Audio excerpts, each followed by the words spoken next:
Today in math, we're going to be talking about another property of addition. Yesterday, we talked all about the commutative property. And remember, the commutative property is no matter where or what position those add-ins are in, you can flip-flop them. It doesn't matter. You'll always get the same answer. Well, today, the new property we're doing is a little similar, but we have some extra that we're going to be throwing in there. Take a look at my anchor chart. I'm going to move you up a tiny bit so you can see the whole thing. It says associative property of addition. The word associative, or to associate, means who you are around or what something is around. And you'll know exactly why it means that in just a second. So the associative property says when three or more numbers are added, the sum, or the answer, is the same no matter the order. So no matter what order these numbers associate themselves around, or how they associate themselves, or what position they're in, they're still going to give you the same answer. For example, now I'm talking about three add-ins. You know, we're used to adding numbers with two add-ins, like 5 plus 5 equals 10. Well, what if I gave you a problem that looked like this? 2 plus 6 plus 4. There are three add-ins. Well, the associative property says it doesn't matter what order these three numbers are in, they're still going to give you the same answer. 2 plus 6 plus 4 equals 12. Now look at the second one. 4 plus 2 plus 6 equals 12. It is the same add-ins, but they're in different order. As long as it has the plus symbol, which means we're putting the numbers together, it does not matter what order they're in. But there are some really cool, I like to call them pro tips, to help you add three numbers. And the first one is, here's the first tip, make a 10. So if I'm given three add-ins and two of those numbers will go together to make a 10, then I can easily add that third number. The second pro tip is to add doubles. So if I have two numbers that are doubles, I can double that and get that answer from that doubles wrap and then add the third number. Now here's that example again. 2 plus 6 plus 4. Well, let's take a look for one of those tips. Can I make a 10 out of two of these numbers? Well, sure. 6 and 4 can go together to make 10. Add that 2 back to it, and I get 12. I didn't have any doubles in this problem, so I used the make a 10 trick. So let's do a couple of examples really quick.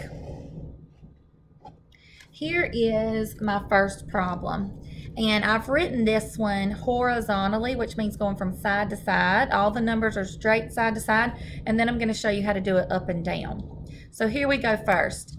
It says 7 plus 3 plus 2. There are three add-ins. Whoa, I need to figure out, can I make a 10 out of any of these numbers, or are there doubles? Well, looking right at it, do I have any doubles? Do I have any numbers that are the same? No. So now let's check to see if I can make 10 out of any of these numbers. Well, I know that 7 and 3 will give me 10.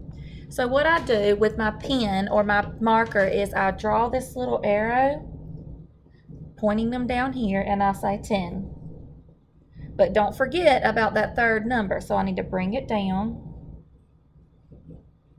Now, what will 10 plus 2 more get me?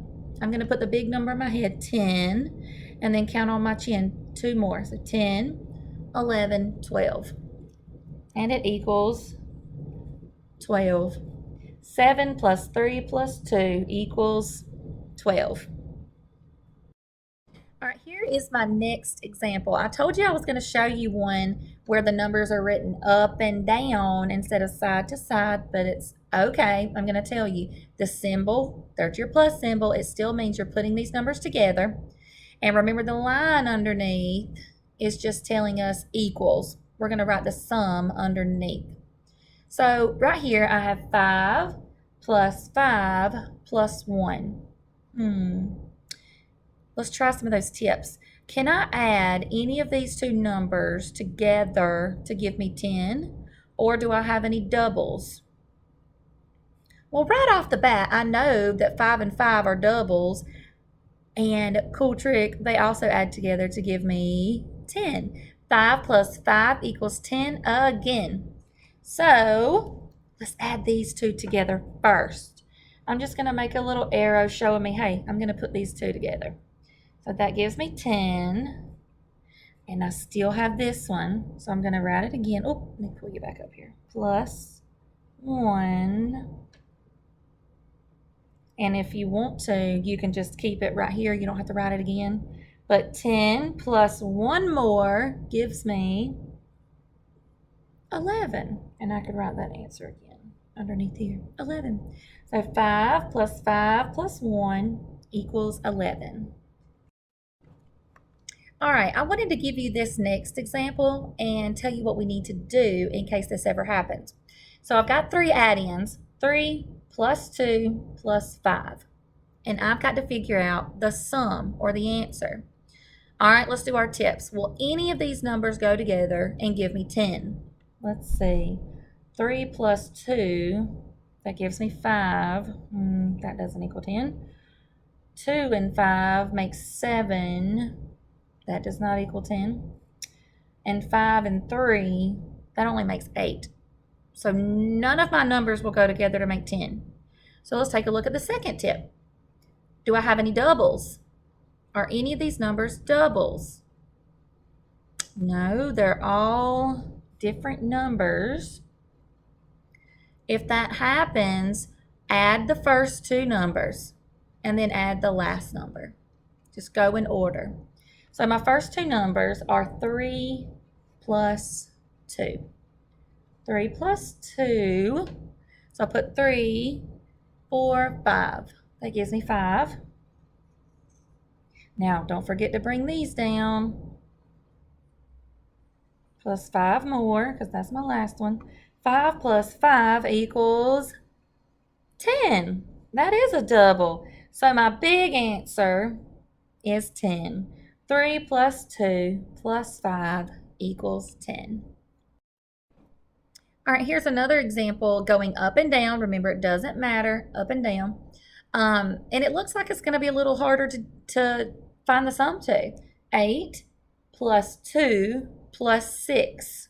Ooh, those are some big numbers. Let's do our tip. Will any of these numbers go together to give me 10? Or do I have any doubles? I don't have any doubles, so I don't need that. Now, will any of these numbers go together to give me 10? Absolutely. 8 and 2 more give me 10. So I'm going to just draw this arrow out here showing I'm putting these two together. They give me 10. So what is 10 plus 6 more? Because I've still got this left over. 10 plus 6 more. Let's do that in our head. I have 10 in my head because that's the biggest, and I'm going to count 6 onto my chin. 10, 11, 12, 13, 14, 15, 16. It equals 16. So my final answer, 16. Head on over to page 2 and let's do a couple examples together.